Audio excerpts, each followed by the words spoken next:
Mutes and unmutes. All right, so we're starting the live stream now, and then in about 3 seconds, Michelle, you can get started.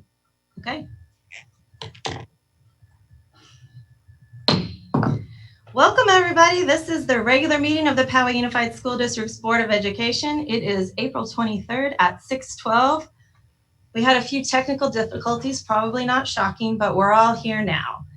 Notice to all, a recording and broadcast is being made at the direction of the board, and the recording or broadcast may capture images and sounds of those attending the meeting. I want to start off tonight's Board of Education meeting with a moment of silence for the victims of COVID-19. In San Diego County, 100 people have died from the disease, and in California, over 1,300 people have died. And in the United States, over 50,000 people have died from the novel coronavirus. We've heard so many heartbreaking stories of people who were unable to say goodbye to their loved ones, or frontline workers who put their lives at risk to treat the sickest patients, only to lose their own lives. We must all do our part to continue this fight so that their deaths are not in vain. Please join me in a moment of silence to honor the lives lost to this virus.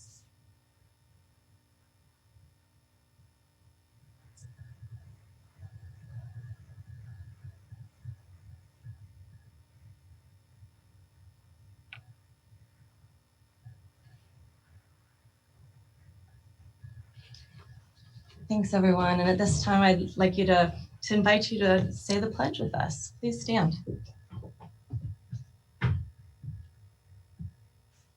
I pledge allegiance to the flag of the United States of America and to the republic for which it stands, one nation under God, indivisible, with liberty and justice for all. Thank you. And for our report out of closed session, Clerk Zane. Thank you, Ms. O'Connor-Ratcliffe. Closed session began at 4:05 p.m. The Board of Education took the following action in closed session. Item 2.1A, in the matter of pending or existing litigation, case number 202-001-1081. A motion by Patel and a second by Couvret. The board voted to approve the final settlement. The vote was unanimous with Patel, Couvret, O'Connor-Ratcliffe, Beatty, and Zane voting aye. Item 2.1B, in the matter of pending existing litigation, settlement number PA 04062020. On a motion by Zane and a second by Patel, the board voted to approve the final settlement. The vote was unanimous with Patel, Couvret, O'Connor-Ratcliffe, Beatty, and Zane voting aye. Item 2.2A, no reportable action. Item 2.4A, no reportable action. Item 2.6A, in the matter of public employee appointment, employment, certificate of management, Executive Director 2, LSS, on a motion by Zane and a second by Patel. The board voted to take action in closed session to appoint Dave Lemaster as Executive Director 2, Learning Support Services. The vote of the board was unanimous. No other reportable action was taken during closed session. Closed session adjourned at 5:14. That concludes the closed session. Madam President. Thank you, Mr. Zane. For the next item, please note that all board members, including our student board member, are in attendance today. And next, the welcome to the public, Ms. Akins. Nice to see you. Thank you. Welcome to the monthly meeting of the Board of Education. Due to COVID-19 related social distancing measures, the April 23rd Board of Education meeting will be conducted entirely online via virtual video conferencing. Governor Newsom's executive order on March 12, 2020, waived the requirement for board members to physically participate in a public board meeting at the same location. The intent is not to limit public participation, but to protect public health by following the governor's stay-at-home order and San Diego County's order limiting attendance at public assemblies. Public speakers were requested to submit comments by the public comment form link between 3 p.m. and 5 p.m. prior to the start of the 6 p.m. open session regular meeting. If indicated on the form, comments submitted via the online public comment form will be read aloud by our Chief Communications Officer, Christine Peck, during agenda item 4.2, public comments, or the corresponding agenda item. Item 4.2 is placed on our agenda to enable members of our community to bring items that are not placed anywhere else on the agenda to the board's attention. Under normal circumstances, comment time is limited to 3 minutes per public comment with a maximum of 15 minutes per topic unless waived by the board president. And speakers may only comment on one topic under item 4.2. Today, however, public comments are submitted prior to the board meeting and will be accommodated as time permits to ensure public participation. The Brown Act does not permit board action or extended discussion of any item not on the agenda, but your concerns will be referred to staff. With that said, welcome and thank you for your comments. Thank you, Ms. Akins. Agenda item 3.5 is approval of the agenda sequence. Dr. Phelps, anything to change on here? No, nothing to change. We just moved action item 11.1 to be the next item to follow. But that was printed accordingly on the agenda. Is there a motion to approve? Motion to approve. On a motion by Mr. Zane, second by Dr. Patel. All right. All in favor? Aye. Please raise your hand. I was supposed to ask Ms. Akins for her preferential vote as well. Please raise your hands because I can't hear you. All right. Thank you, Ms. Akins. Votes aye, and everyone else? Aye. Got it? Okay. 6-0. Thank you. So the first item that was just moved up, 11.1, appointment of student board member to serve during the 2020-2021 school year. Dr. Phelps. Thank you, Madam President. Based on the board adopted bylaws on 9150, we're asking the board to approve the recommendation of the interview subcommittee to appoint Emily Bisma from, did I say that right, Christine? Bilsma. Bilsma. I'm sorry, Emily. I know that she's here. Did we let her into the room? Not yet. Are we ready to let her in? Yeah, can we let her in? Christine, can you say her last name again? Bilsma. She dropped off. Oh, There she is. Hello. So based on the recommendation of the interview subcommittee, we are recommending that Emily Bilsma from Poway High School as a student board member for starting in the year 2021.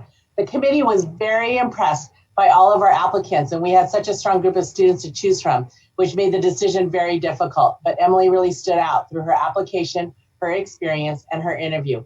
Her passion and dedication for serving students and improving schools and district cultures is so inspiring. We know that she'll do an excellent job. Her term of office will be her senior year, starting with August 2020 board meeting and concluding with the June 2021 meeting. At this time, we ask that the board to approve Emily's appointment and Jake Todd from Del Norte as the alternate if for any reason Emily cannot serve. Congratulations, Emily. Yep. Hey, there's no congratulations. Oh, yeah, yeah. we got a vote. All right. Is there a motion to approve the recommendation? Motion by Ms. Couvret, second by Dr. Patel as the committee. Seems like you're right. Is there any discussion before we vote? All right. We have a preferential vote from our current student board member, Ms. Akins. Aye. All right. And everyone else, all in favor? Aye. Aye. All right. That looks unanimous to me. 6-0. All right. Now we can say congratulations, Emily.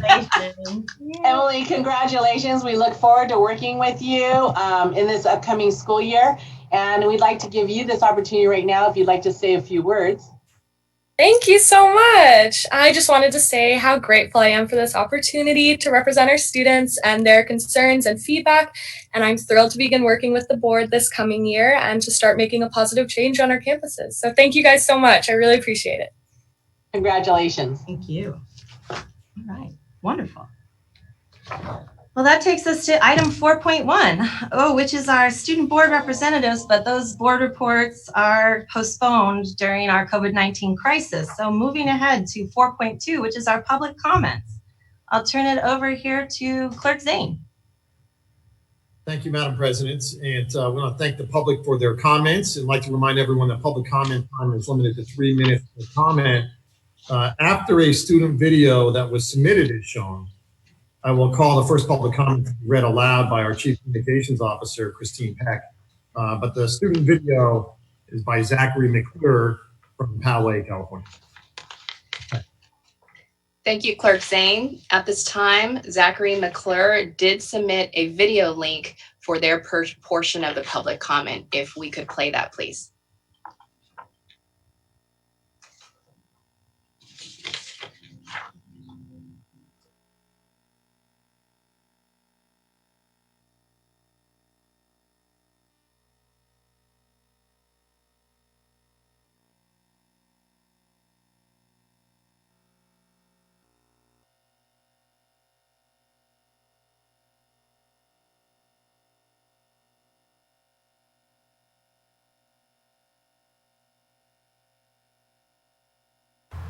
Hello, distinguished members of the school board. We are the joint Model United Nations clubs of Poway and Westview High Schools.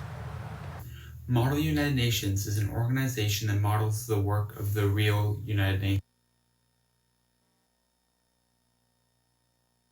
Nations.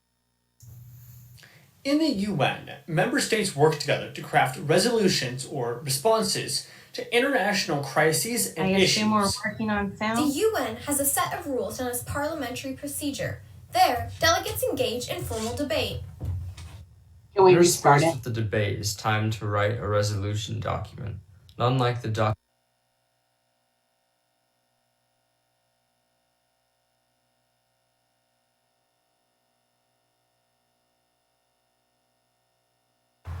Hello, distinguished members of the school board. We are the joint Model United Nations clubs of Poway and Westview High Schools. Model United Nations is an organization that models the work of the real United Nations. In the UN, member states work together to craft resolutions or responses to international crises and issues. The UN has a set of rules known as parliamentary procedure. There, delegates engage in formal debate. Interspersed with the debate is time to write a resolution document. Unlike the document of suggestions and ideas that we drafted on the 11th and have since sent to the board. Once resolutions are finished, we present them to our fellow delegates and vote to pass them. 2 Saturdays ago, we came together in a mock conference and crafted a resolution with our ideas to outline how we might better respond to the situation. Through arduous formal debate and drafting, we came up with these solutions. We recognize that PUSD has responded well, as can be expected, given the magnitude of this pandemic, which is unprecedented in the history of the district.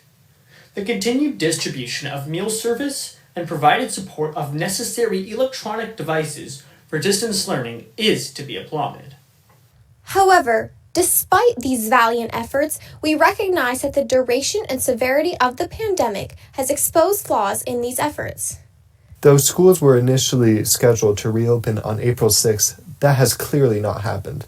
As the period of school closures grows from weeks to months, new challenges have arisen. For instance, students continue to suffer connectivity issues due to lack of stable internet at home, as well as a lack of study materials.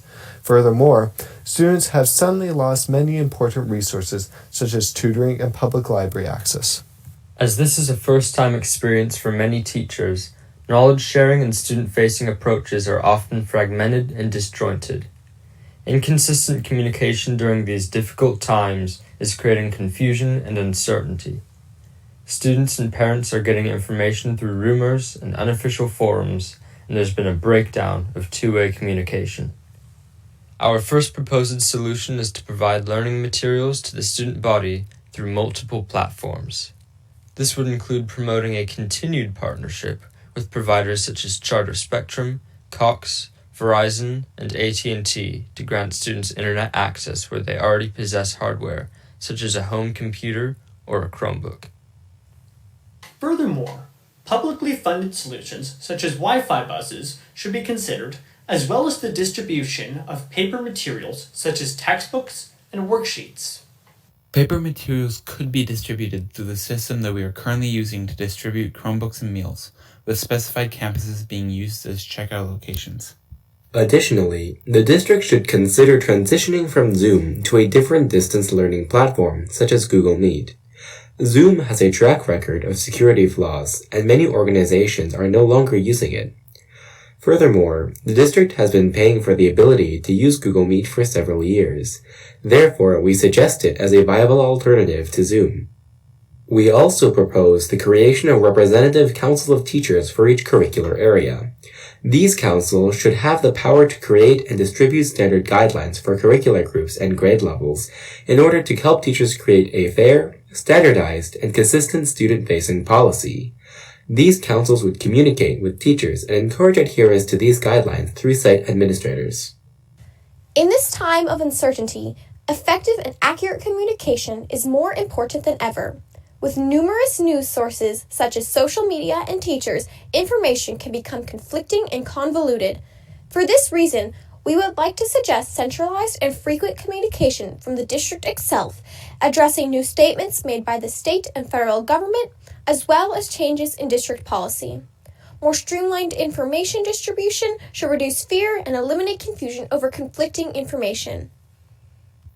Additionally, we propose surveys of parents, students, and staff members on what can be improved with distance learning in order to create stronger rapport and communication throughout the district. We encourage the school district to prepare for a future outbreak, especially considering recent reports indicating that the virus can, and probably will, return in the fall. The district should consider establishing a plan now for what to do in the case of the return of the virus during the next school year. We propose that the district create a standing committee to investigate, plan for, and provide guidance during interruptions to service, like pandemics, wildfires, and other school closures. Funding should also be set aside to provide flexibility during unplanned school closures, and be used to regularly train teachers and staff for these events and distance learning in the same manner that they conduct professional development courses. We thank you for your time and the opportunity for us to present this today.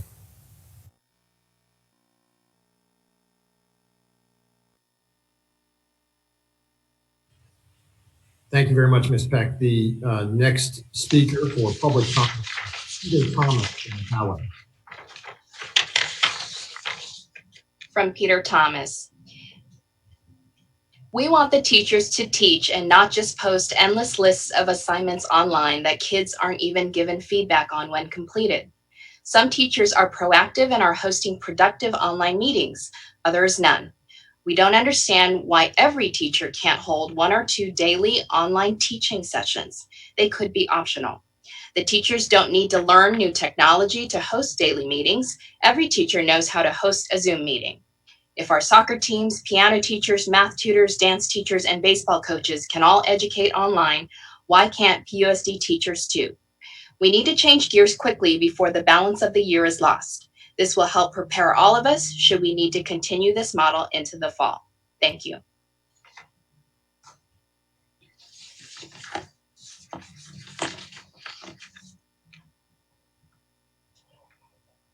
Thank you. The next speaker is Amber Smith.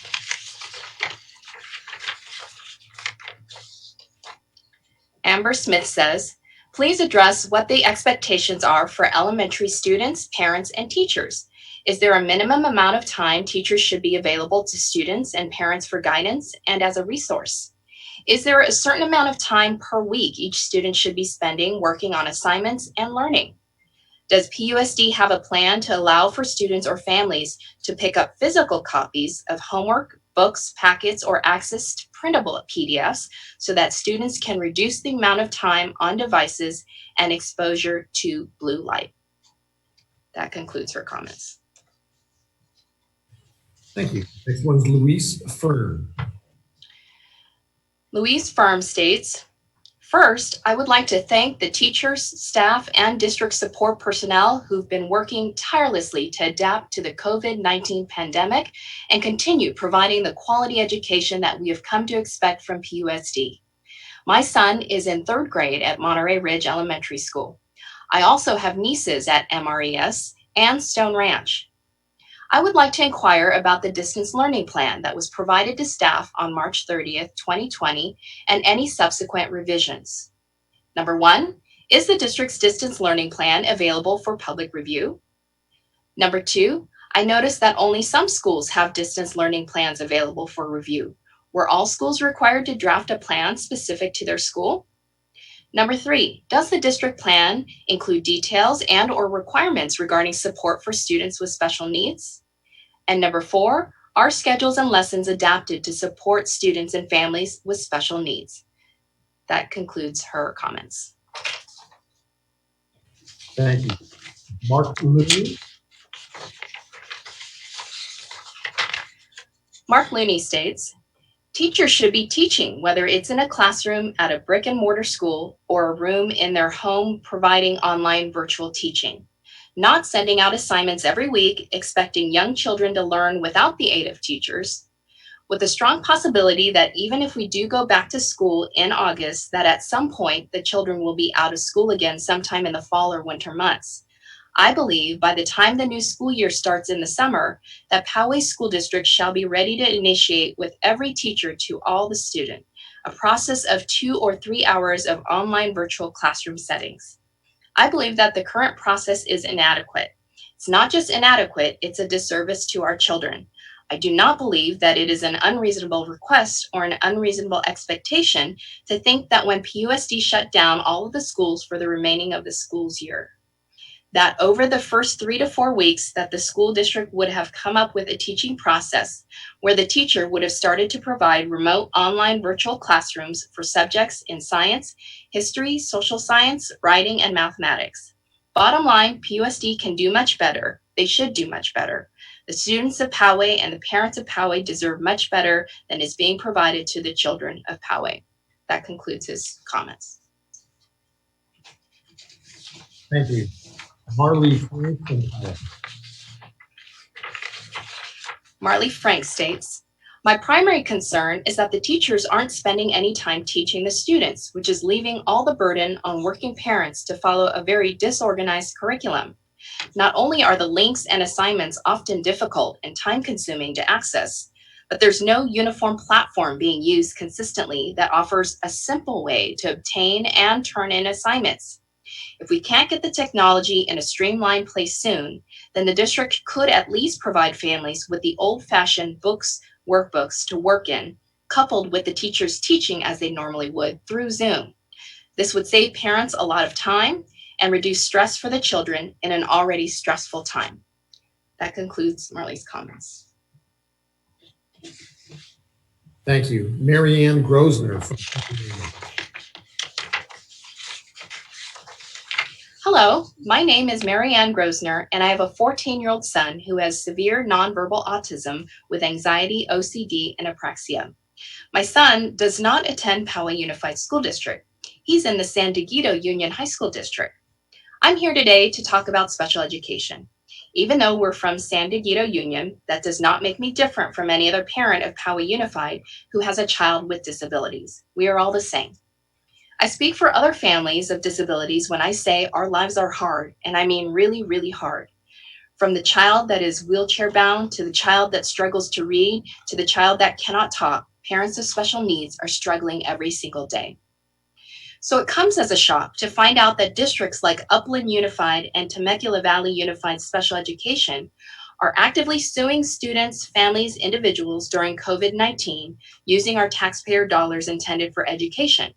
This is a time when things are hard enough already for parents with job losses, teaching, and caring for their children at home, etc. Please don't be that school district.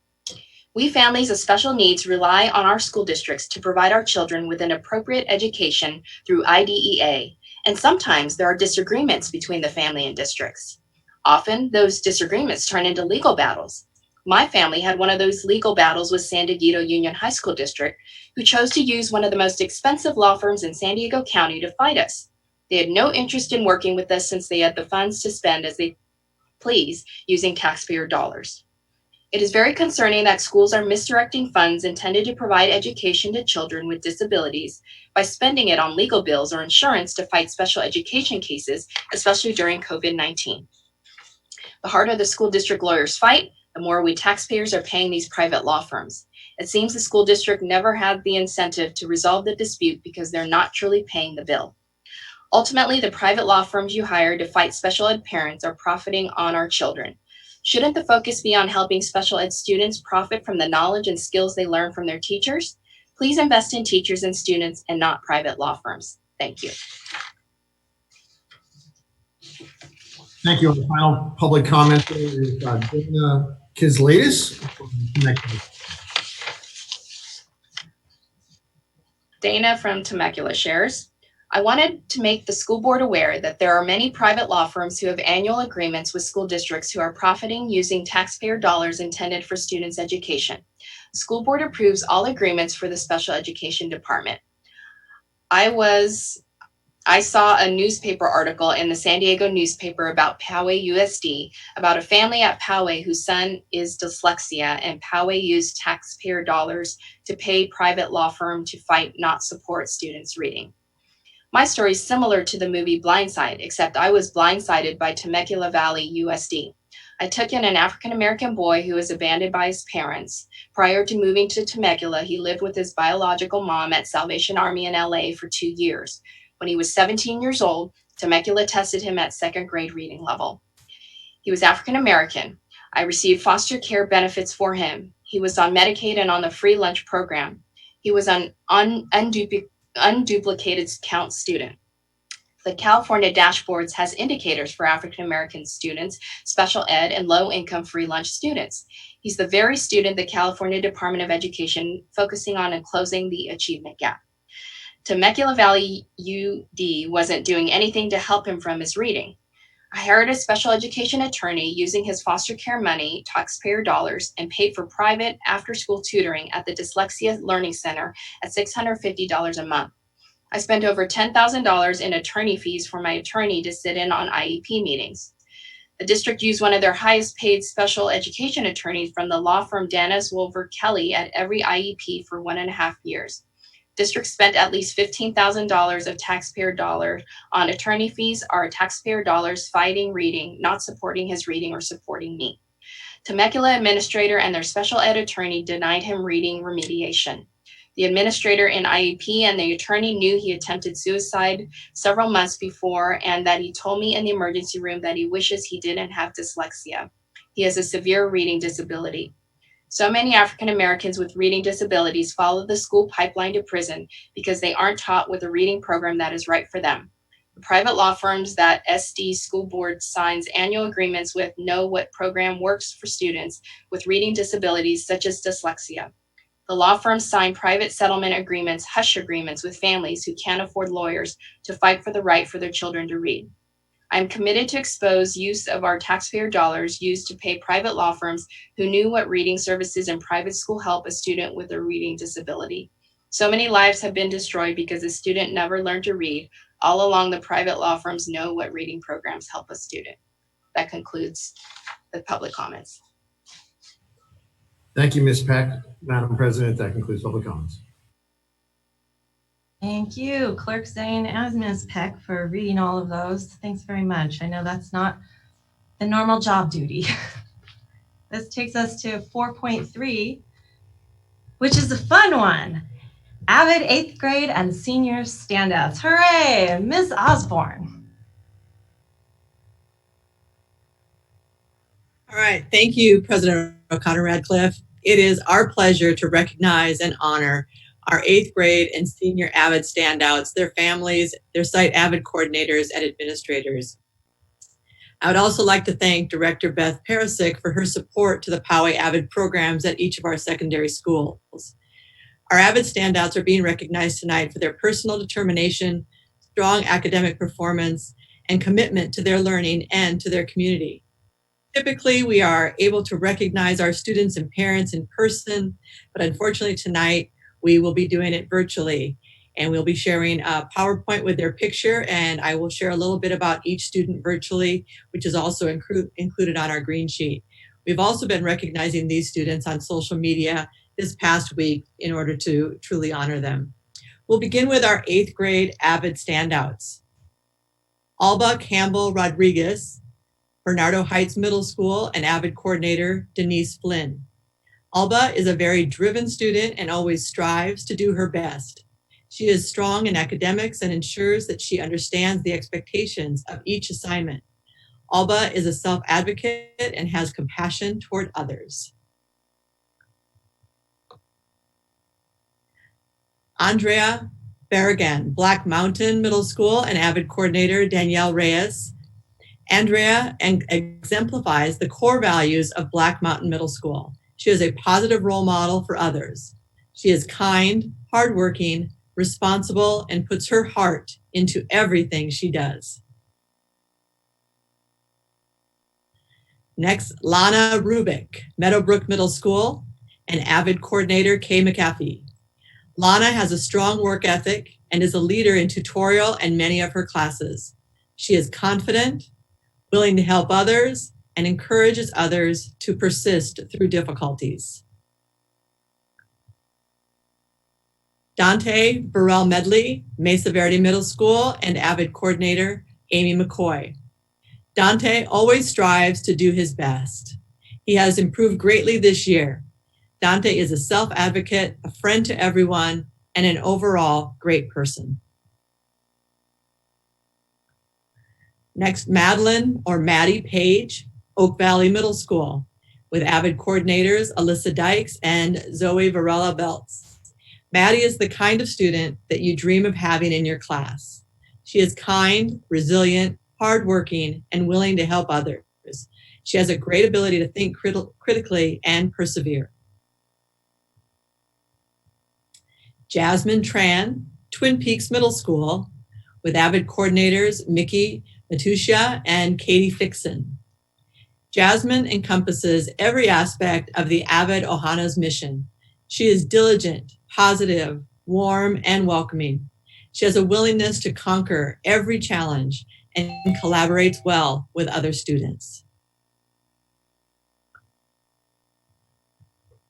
And now our senior standouts, Artur Ivanov from Del Norte High School and Avid coordinator Kristen James. Artur can do it all. He is the co-captain and quarterback of the varsity football team, and he tap dances.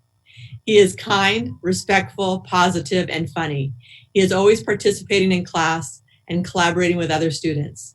Artur will either attend University of California, Riverside in the fall or go to community college before transferring to San Diego State. Itzel Bustamante, Mount Carmel High School, with Avid coordinator Susan Randell.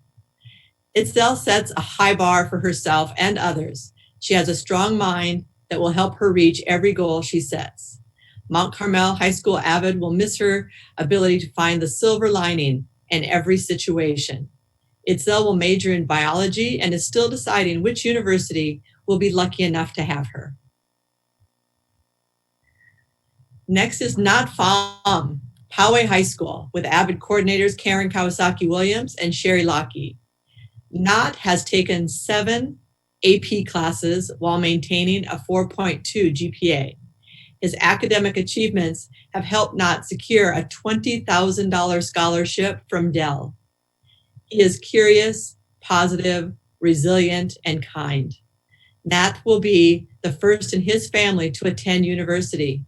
He is still deciding if he will attend University of California, San Diego, or University of California, Berkeley, where he will major in math. Amaya Stouffer, Rancho Bernardo High School, with Avid coordinator Leanne Marshall. Amaya has the ability to push through any challenge. She continuously supports others academically and emotionally. She is a natural leader with a gift of understanding the human spirit. She will be attending California State University Fullerton to major in communications. And Maria Storelli, Westview High School, with Avid coordinators Jose Lucero, Andrea Champeau, and Dorothy Carlson. Maria moved to the United States from Brazil at age 12 and has overcome many obstacles in her life. She is the recruitment lead for the Westview High School Avid executive team. Maria took an introductory international law class at Harvard, which sparked her dream to attend law school. She will most likely be attending University of California, Irvine in the fall to major in political science. We are very proud of all of our Avid standouts, and we would like to congratulate them and extend our appreciation to them for their hard work and to their families and our Avid coordinators. Congratulations on being Avid standouts.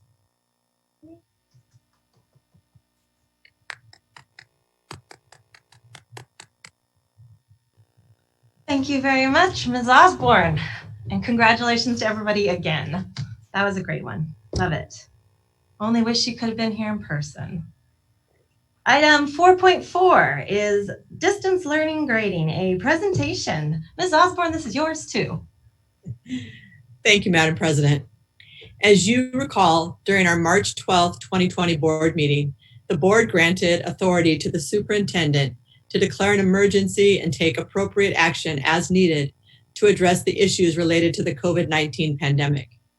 These emergency actions have included the decision to close schools, provide optional learning, develop and implement a distance learning plan for all TK through 12 students. The plan for distance learning also required considerations for grading and assessment.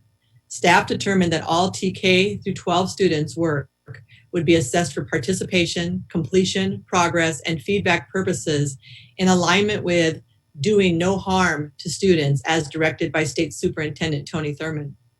Tonight, we have Executive Directors Kimmy Lochtefeld and Todd Casson, who will review the factors that led staff to the decision to implement no credit grading for our secondary schools.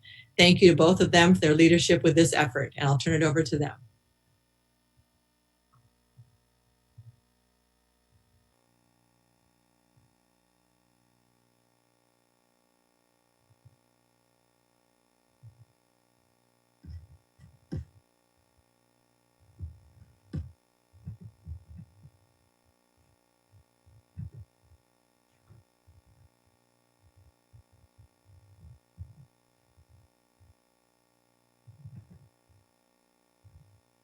Are we able to go? You're all set, Todd. Go ahead. Oh, okay. Thank you. I apologize. Good seeing everybody. Thank you, Ms. Osborne. Good evening, Madam President, members of the board, Dr. Phelps, members of cabinet, Poway Unified staff, and members of the public.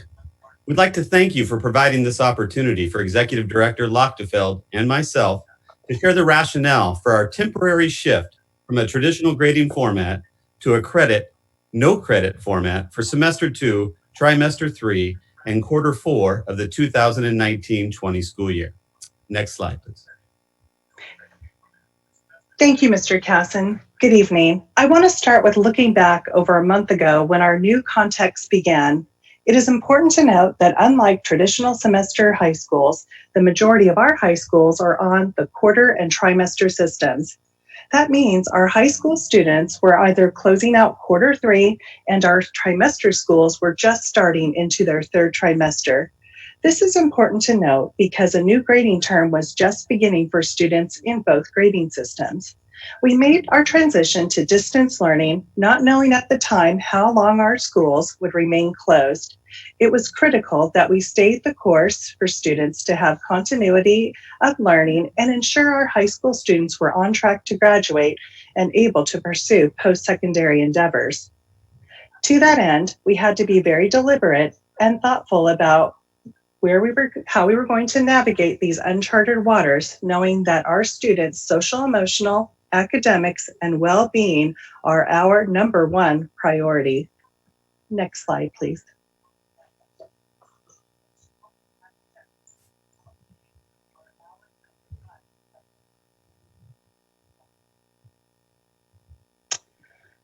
In addition, our state superintendent, Dr. Tony Thurmond, was abundantly clear that no student would be harmed during these unprecedented times for students' grades. We decided we needed to consult with our teacher leaders and our principals on the design of our new Poway Unified Distance Learning Plan, since this is a new learning system and environment for both students and teachers. We also carefully considered the guidance from the state and county, as well as other local districts, with equity in mind for all students when we designed our distance learning plan. Next slide.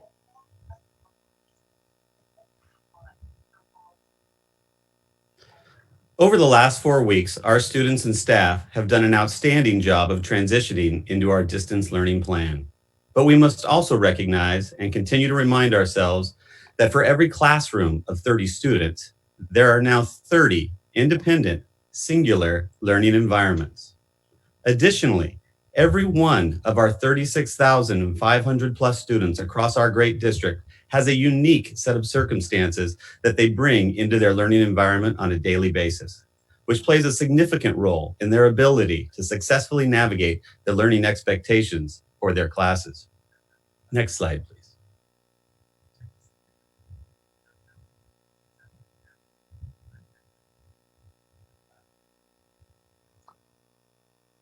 And next slide, please. Universities. Sorry, Kimmy, it's still me on this one. Oh, I'm sorry. There we go. We also know this is a completely new environment for our teachers, although it sure looks like they have been teaching in a virtual environment for years. Yet as we dive deeper into distance learning, there inevitably will be challenges with assessments, student-to-student interactions, as well as the numerous list of supports we're able to provide our students in a traditional classroom setting. A distance learning environment is completely different, and attempting to follow a traditional grading format in these times would place both our students and teachers in an extremely difficult, inequitable position. Next slide, please. In the guidance released by the state of California on April 1st, it was made clear that schools and districts were expected to find solutions that enable students to continue to earn credits towards meeting their high school graduation and college admission requirements. The guidance also made it clear that we should look at our distance learning plan and any requirements made of students through a lens of equity, and that our students' education and educational record should be held harmless by the decisions made in implementing our distance learning plan. One of the greatest strengths of Poway Unified is found in its diversity, and we must be mindful to not create additional barriers or widen the equity gap for all our students. Next slide.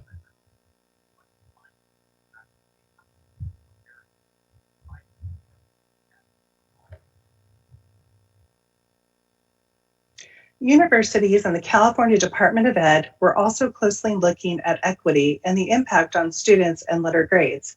When we reviewed the guiding documents that you see on this slide, University of California, California State University, community colleges, independent California colleges and universities, as well as Harvard and Stanford, all have adjusted their admissions policies to accept credit for meeting entrance requirements.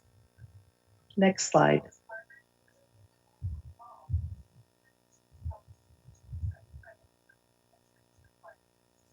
After careful consideration, we made a recommendation to shift from our traditional letter grades to issuing credit, no credit for the following reasons. First and foremost, all Poway Unified students will have the opportunity to earn course credit in middle school and high school. We also recognize that many factors can impact student success that are beyond their control. Learning in a classroom environment versus learning in an online environment can vary greatly depending on students' needs and the amount of support needed in an online setting. We know from asking our students in Thought Exchange that letter grades can be a source of stress and anxiety. Right now, our students are going through incredible life stressors in a historical moment in time. This stress is only amplified for our students and can impact student performance. Next slide, please.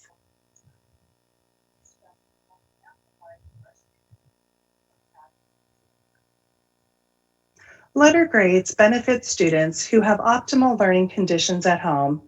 As you saw in our student learning scenarios, every student's at-home learning environment is vastly different. Those are the variables we cannot control, and then we have to ask ourselves, are we grading the learning environment or are we grading the actual learning? As you may recall, the majority of our students just started a new grading period, so our students do not have the same safety net as other students who are on the semester system. Our students have no progress grades to be used as a safety net. In addition to San Diego and Palo Alto shifting away from letter grades, Irvine, Steele Canyon, Oceanside, Carlsbad, and San Ramon school districts have also moved to credit, no credit. Next.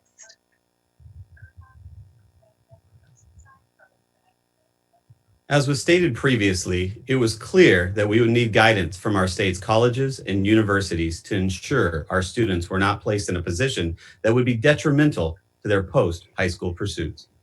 Both the University of California and California State University systems, as well as the NCAA and colleges throughout the country, have stated that they will accept a credit, no credit grading format for all students affected by the COVID-19 crisis. In addition, the University of California and California State University systems have suspended the requirement for both the SAT and ACT for not only the class of 2020, but the class of 2021. Next slide, please. In looking at the transcript of our students, those who receive credit for their courses will see a CR adjacent to the course name and number of credits earned. Those that do not earn credit will see a NM, which stands for no mark. Neither grade mark will be calculated into the student's grade point average for the grading term or at any time throughout their high school career. In addition, a notation will be made in the school profiles of each of our high schools, explaining our need to transition to a temporary grading format due to the COVID-19 pandemic crisis for the spring of 2020. Thank you, and we'd be happy to answer any questions at this time. Thank you very much for the presentation. That was great.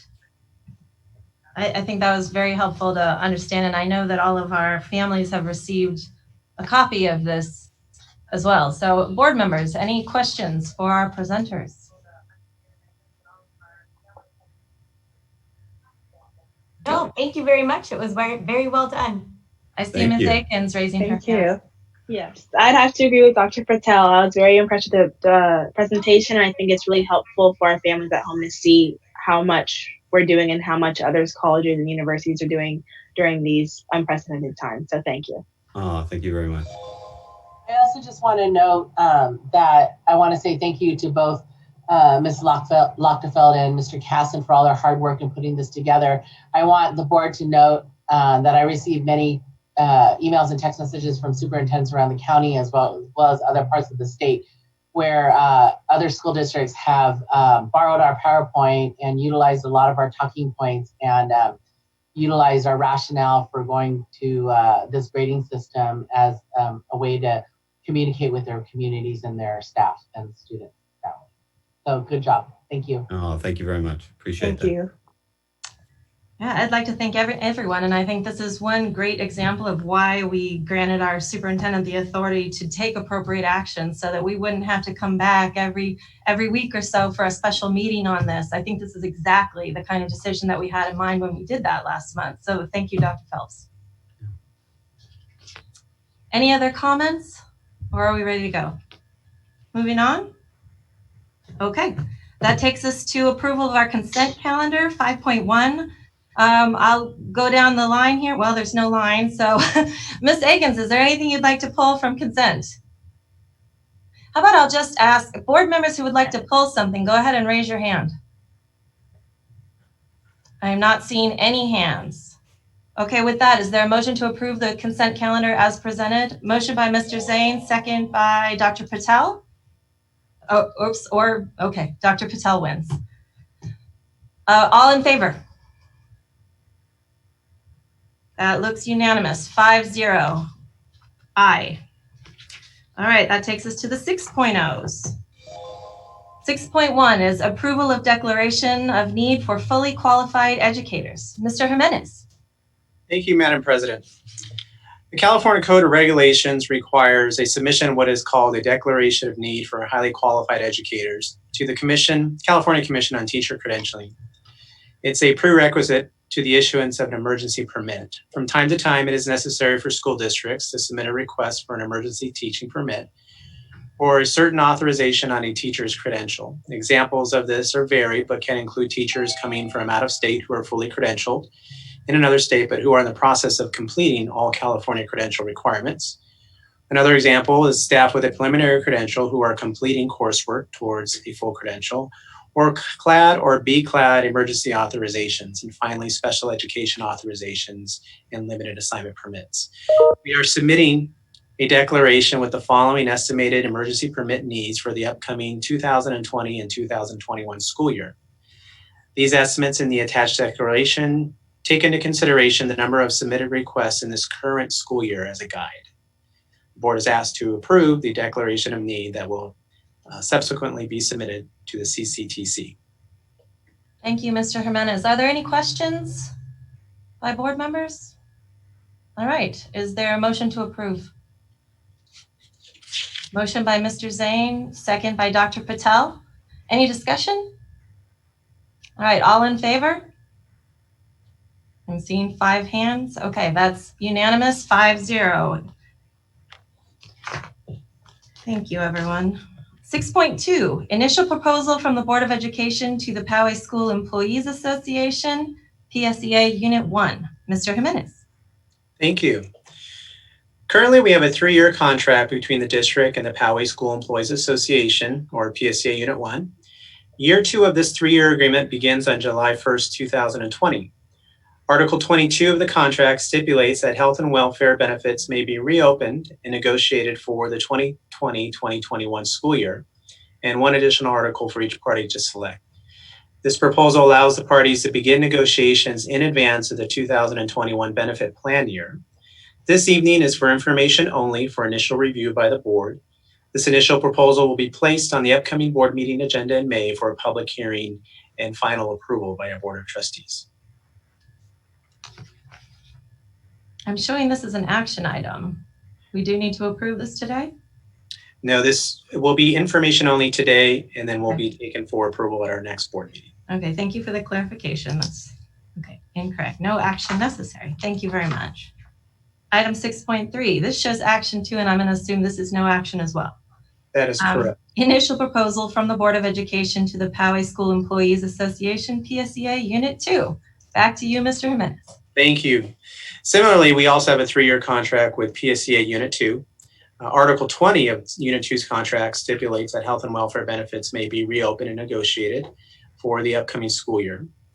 This evening, as previously stated, is for information only for clarification for your initial review, and this initial proposal will be placed on the upcoming board meeting agenda on May 14th for public comment and hearing and final approval. Thank you. Are there any questions from board members on this one? I should have asked last time. Apologies. Okay, everyone looks happy. All right, moving on to 7.1. This is to approve resolution number 47-2020 entitled Authorizing and Providing for the Issuance of 2 Series of Special Tax Bonds of Community Facilities District number 16, Del Sur East 2, approving the form of a separate bond indenture for each series of such special tax bonds, bond purchase agreement, preliminary official statement, continuing disclosure agreement, and other documents, and authorizing certain actions in connection with the issuance of such 2 series of special tax bonds. Mr. Little. Yes, thank you, Madam President. We have a few team members in the waiting room. If we could let them in, that would be great. We have Mr. Bauer, our financial advisor. We have Ms. O'Brien, bond counsel, and our assistant director of planning, Rhea Alshbach, here to offer us support if we should need it. So thank you again, Madam President. This evening, staff seeks approval to issue 2 series of special tax bonds related to CFD 16 and CFD 16 Improvement Area A. As you'll recall, we shared this information with the board at the March 12th meeting and also provided the board the opportunity for a first reading of all of the related financing documents at that point.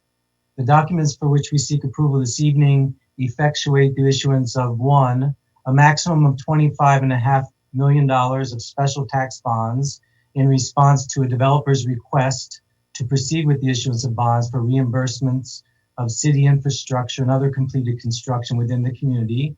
And 2, a second series of bonds not to exceed $26 million, which will fund a new STEM classroom building at Del Norte High School and contribute to the current classroom expansion at Oak Valley Middle School.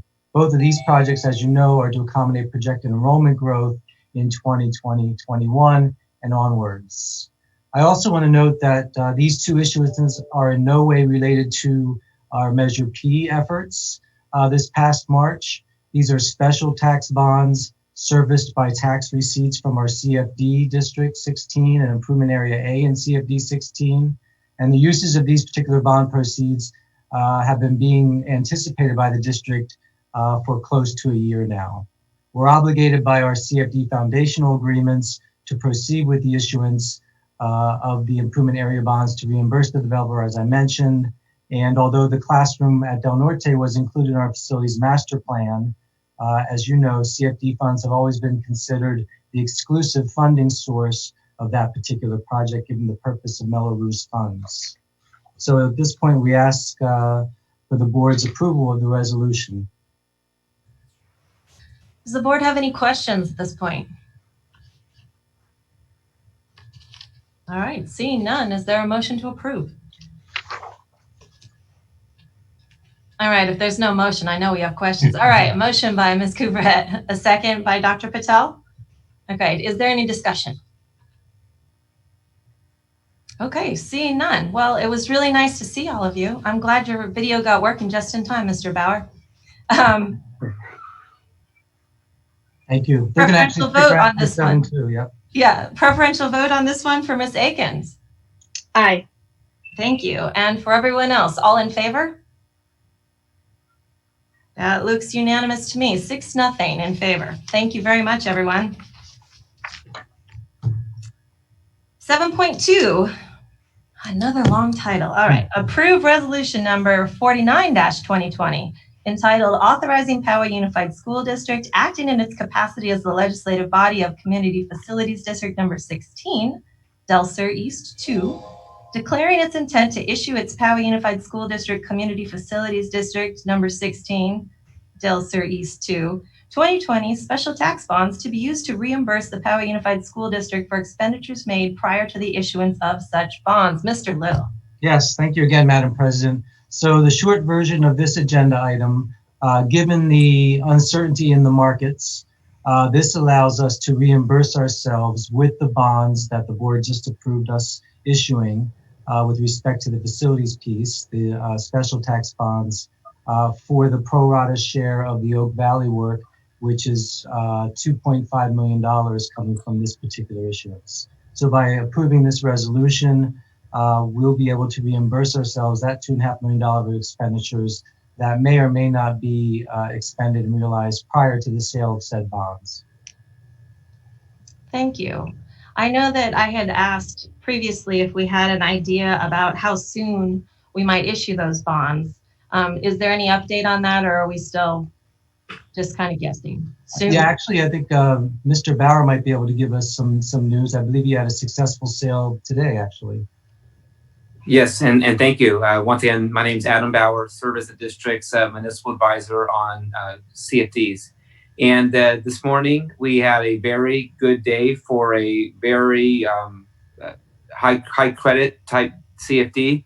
And it's the first one that's come to market since the last time I spoke with you. If you recall, when I was at your board meeting, I said all these numbers were based on several years worth of data, which kind of went out the window once there was a lot of the COVID-19 type returns or concerns.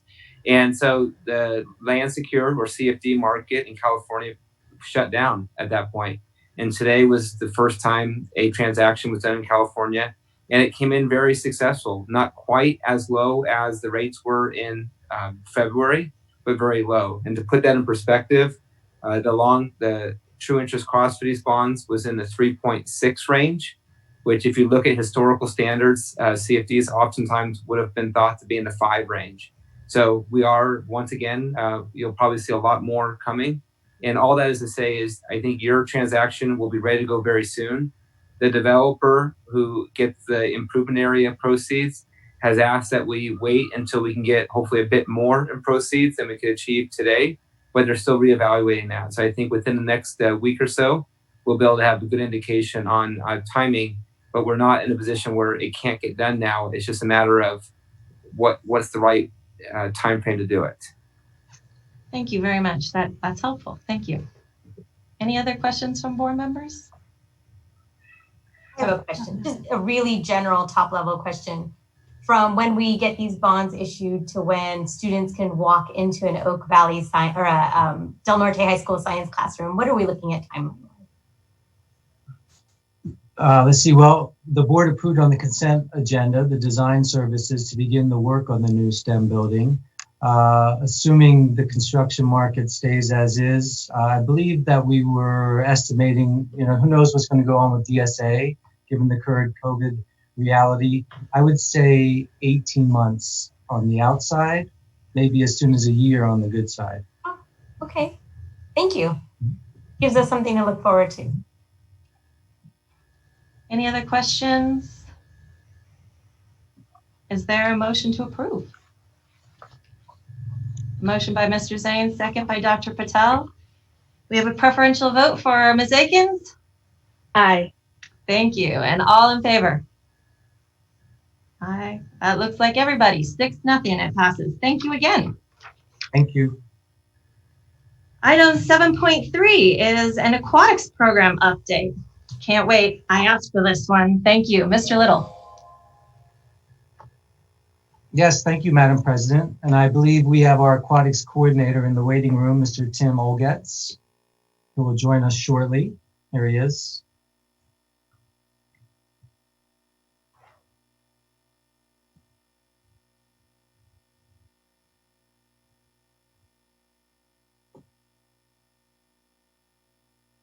Mr. Olgetz, can you hear us?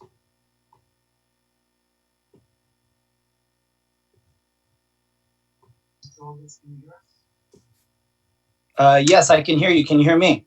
Very good. Welcome. All right. Thank you again, Madam President. This evening, staff will provide a brief update on our new aquatics model. As you know, each of our comprehensive high schools has a functioning swimming pool, and the district and the schools there provide year-round programs and activities at each. I think we have a PowerPoint here coming up. And the district and the schools there provide year-round programs and activities. There we go. All right, next slide, please. Thank you.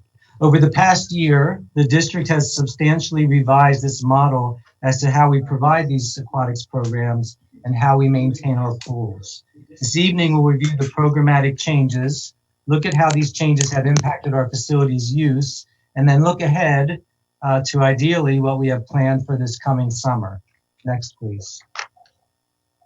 Here is what we will review this evening related to programmatic changes. I will speak to the first bullet point and then turn the presentation over to our new aquatics coordinator, Mr. Tim Olgetz. Next, please. When the current district leadership began 3 years ago, this is the staffing model that was in place. Each of the 5 high school pools had 3 full-time benefited employees, an aquatic supervisor charged with managing the staff in the facility, who reported directly to the high school principal, a senior lifeguard who generally worked a 7 a.m. to 3 p.m. shift, and a general lifeguard that worked 1 to 9. Each pool also had a team of swim instructors and student lifeguards that worked part-time primarily in the summer months. So we had 15 full-time employees for 5 pools and dozens of part-time employees.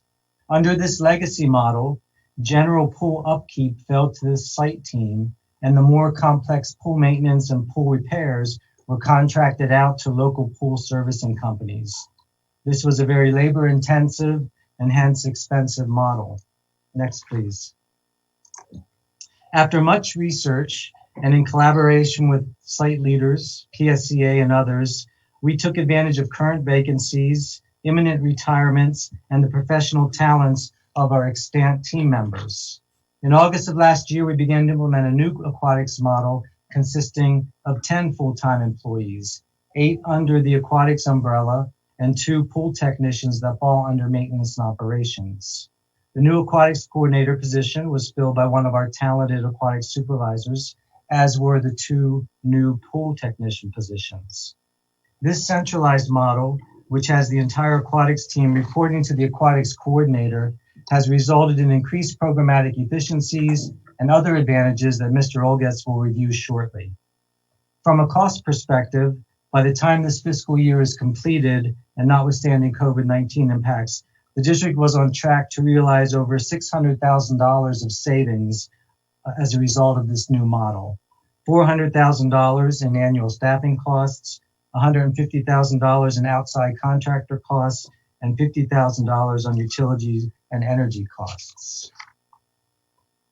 Next slide, please. So at this time, I'd like to turn the presentation over to Mr. Olgetz, our new aquatics coordinator.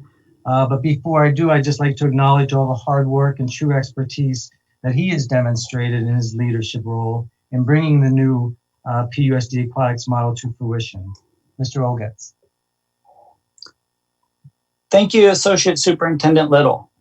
In order to build a better PUSD aquatics team, I knew that I had to build relationships with all 5 high school administrations, PE departments, athletic departments, pool staffs, and external agencies. During my first 2 months, I set up meetings to share the vision of the PUSD aquatics model and to listen to each individual site's needs. I explained to each site how the pools will integrate the PUSD core values in everyday operations and the aquatic programs that we offer to our students and our surrounding communities. I expressed that it is our goal to brand PUSD Aquatics for the district while building programs for the district, ran by the district, and created for the members of the district. By building these relationships, we have been able to maximize the pool's overall use while considering each individual pool restrictions. This has helped us with our coordinating of programs, planning, and organization to make sure that guards are in place, the facility is running smooth, and all parties know what is expected of them. Next, please.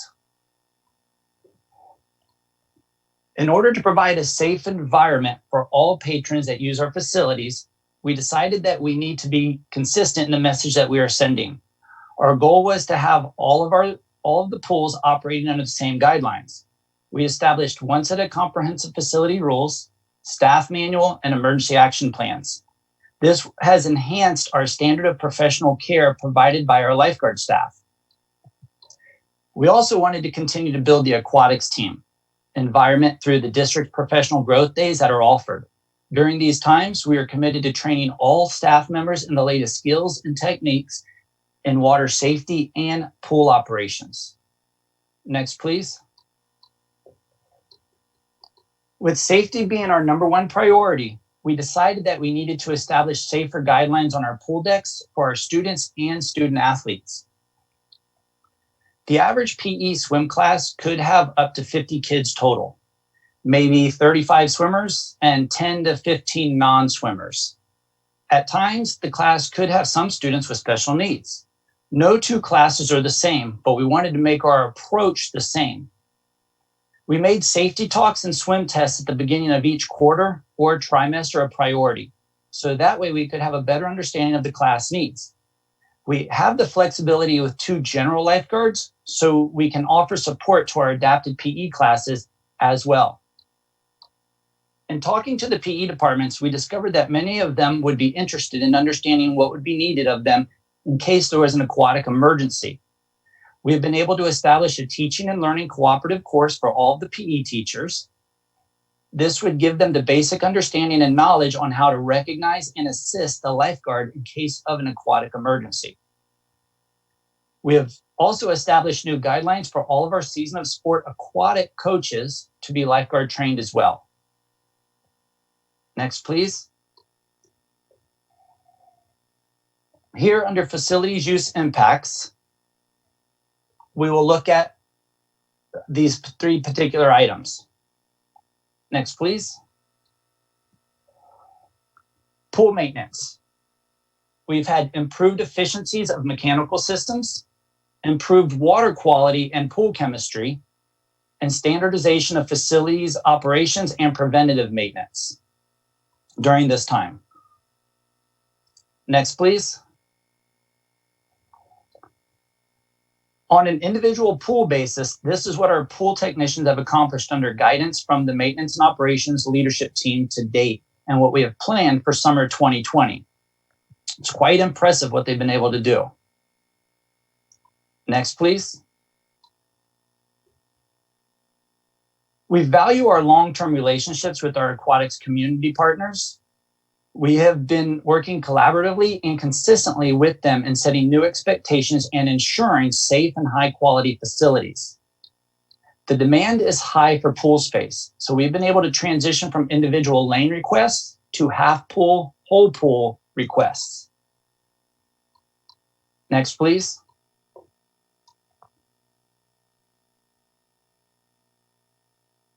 After much research and collaboration with site leaders and others, we've been able to build a better PUSD aquatics model.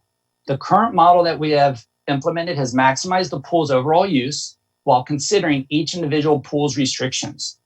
The model has resulted in increased efficiencies in bookings and accommodating requests. Next, please.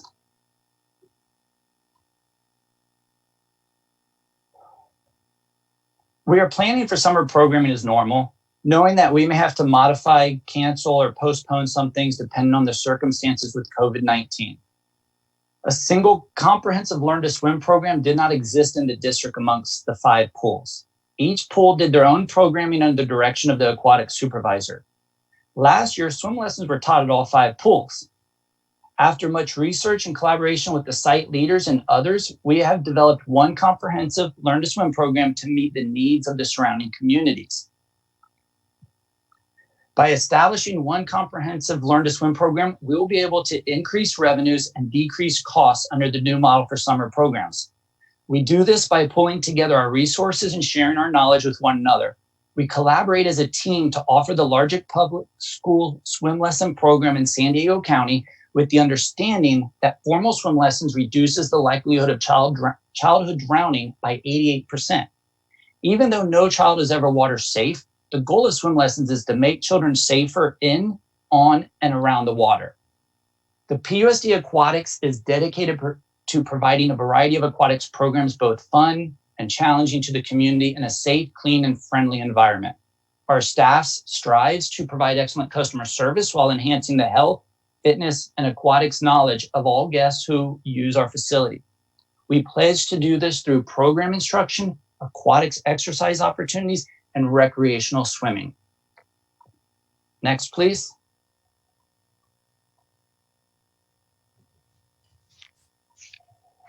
Together, we have been able to build a better PUSD aquatics model for the district where everyone can achieve more. This has resulted in an enhanced sense of an aquatics team for the district and has allowed us to build a PUSD aquatics program webpage. I thank you all for your time. Any questions?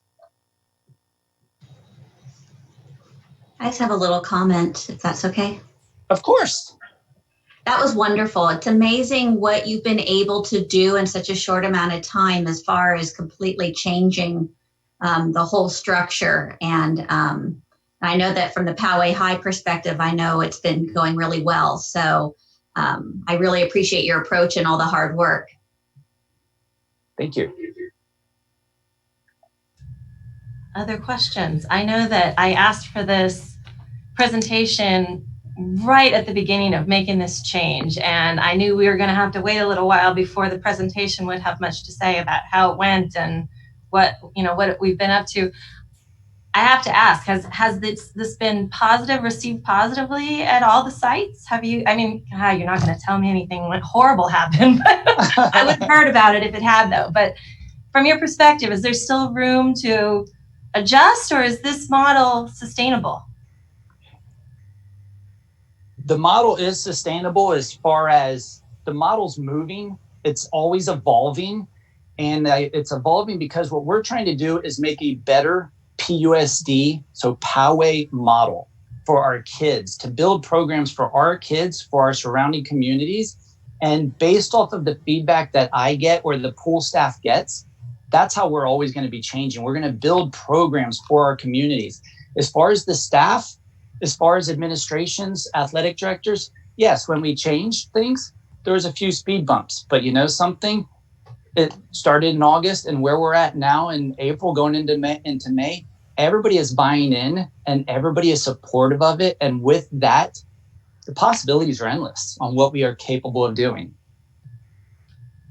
That's great to hear. Any other board members have questions? Dr. Patel. Yeah. I just have a quick question. With your summer aquatics program, do you think we will be ready to go depending on what decision is made by the governor on what our physical distancing requirements will be? Or do we have enough time to plan to say all full steam ahead? Or is it going to be like a tiered system of approvals for what gets rolled out and what doesn't? Well, I've been in contact with a variety of other aquatic directors, the city of Poway, the city of Coronado, the city of Carlsbad, and talking to other professionals to find out what they're doing. And basically, we're on the same plan as all of the other cities. We already have our summer swim lessons ready. We have our registration forms ready. We have our PUSD Aquatics homepage ready. I already have the flyers done. So we're ready to launch it. The only thing we would have to do is just postpone our registration dates. And with what we've been able to do, starting on June 22nd, is do our first 2-week Learn to Swim pro session. And then every 2 weeks, we have another session.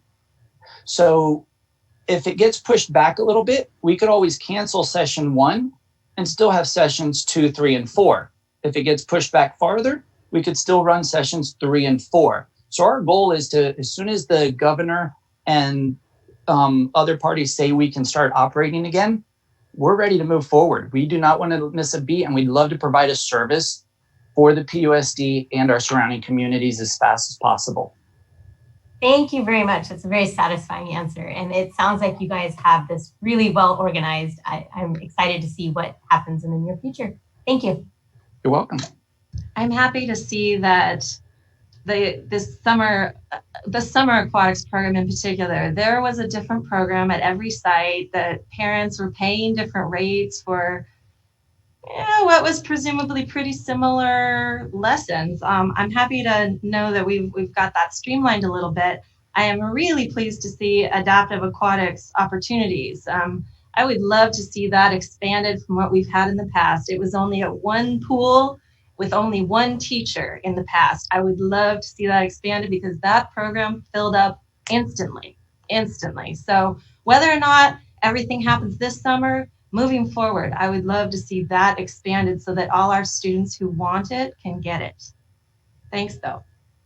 You're welcome. And I agree with you. We'd like to grow these programs also for our communities because that's what this is all about. And our pools were built for the PUSD. So if we can listen to your feedback and others, that's the direction we want to go in aquatics right now. I'm happy to hear that. This is a great presentation. It really kind of sets some of the doubts, the what ifs that I had when we first made this change. I feel much better about everything. Anybody else? We don't have a vote on this one. So any other comments? Madam President, I also want to just thank the principals for their buy-in and their leadership. We couldn't have done it without them. And of course, Mr. Olgitz has been leading the aquatics team, which is also stellar in and of itself. So it's been a real team effort. PSCA has been very understanding and cooperative and given us time just to learn, as we've been rolling it out. So as Tim said, it's evolving and will continue to evolve. And it's really been a great PUSD team effort. Thank you. All right, then, moving on. Thank you, Tim. Thank you. Item 8.1, approval of resolution number 48-2020 entitled Declaration of Emergency Conditions and Modification of Graduation Promotion Requirements for Currently Enrolled Students. Ms. Osborne. So, Radcliffe, just FYI, we do have one public comment on this item. Oh, do we take those then before Ms. Osborne introduces the item, or what order do we normally go in on this? After she introduces it. Okay, thank you. Ms. Osborne, go ahead. Thank you. Thank you, President O'Connor Radcliffe. This resolution authorizes the superintendent to exert maximum flexibility to respond to the emergency conditions resulting from COVID-19 global pandemic, including but not limited to waiving instructional minutes, setting an end date for classes and grading periods, providing distance learning for credit recovery, and otherwise modifying graduation and promotional requirements. We ask for your approval on this resolution. Thank you. Mr. Zane, let's take the public comment on this item. Thank you, Madam President. We have public comment from Amir Chambers from San Diego. Thank you, Clerk Zane. In regards to the board's decision to modify the grading policy to credit no mark, while I understand that the board made this decision due to circumstances some students may be facing, It does not seem to support the majority of high school students who in our school district are planning on attending college. This is especially true for juniors who are working hard to build their college resumes. Poway School District has a reputation for strong academics, and a huge portion of students go on to college. By changing the grading policy for this trimester, quarter, or final semester, students will not be able to improve their GPA. This is especially harmful because other school districts in the area, such as San Diego Unified, are continuing to give grades using a no-harm system where grades can't go down for students. Therefore, students in other districts across the county and state will continue to have chances to improve their GPA, something students in Poway will not be able to do. I would respectfully ask the board to reconsider this grading policy so that students could work to improve GPAs during this distance learning time. Respectfully, Amir Chambers, Jr. at Del Norte High School. That's the only public comments for that item, Madam President. Okay, thank you. I am taking a note here.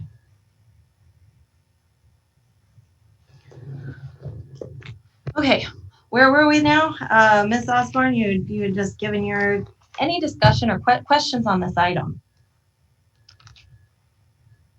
My board members were happy? Yeah, okay. Is there a motion to approve? Motion by Mr. Zane, second by Dr. Patel. Any discussion before we go? I would like to ask a question of Ms. Osborne.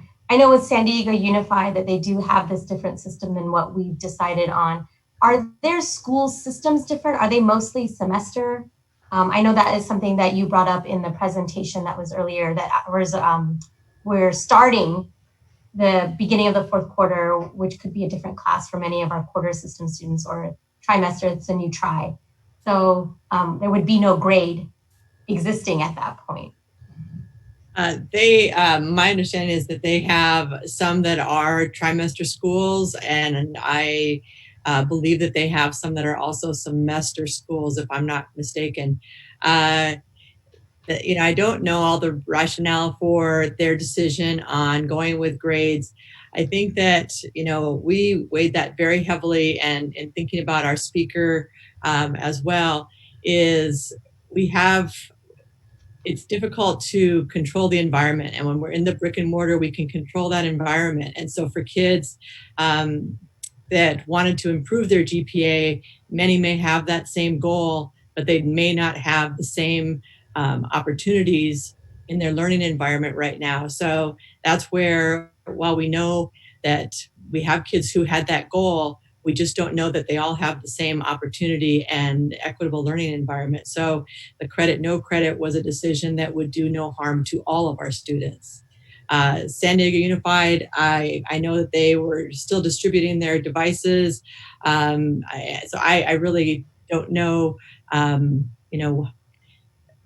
I think the piece that I hold on to is that each high school uploads their profile of what opportunities kids had to take coursework. And that will be, our kids will be looked at within what the opportunities were provided within our own high schools. So our kids won't be compared to a San Diego Unified High School that had different grading options at this time. We'll be looked at what were the opportunities for learning that our kids had within their current high school, and how did they do, and did they take advantage of all of the rigorous learning opportunities that were made available to them? And from my understanding, based on an online Zoom seminar that I attended, that a lot of it depends on the school's profile and what update is put in the profile. And it is compared that way. It's not compared between different school districts or even different schools within a district. That's correct. Our kids at Poway High, RB High, they are looked at within the profile that has been uploaded for their individual high school. Thank you.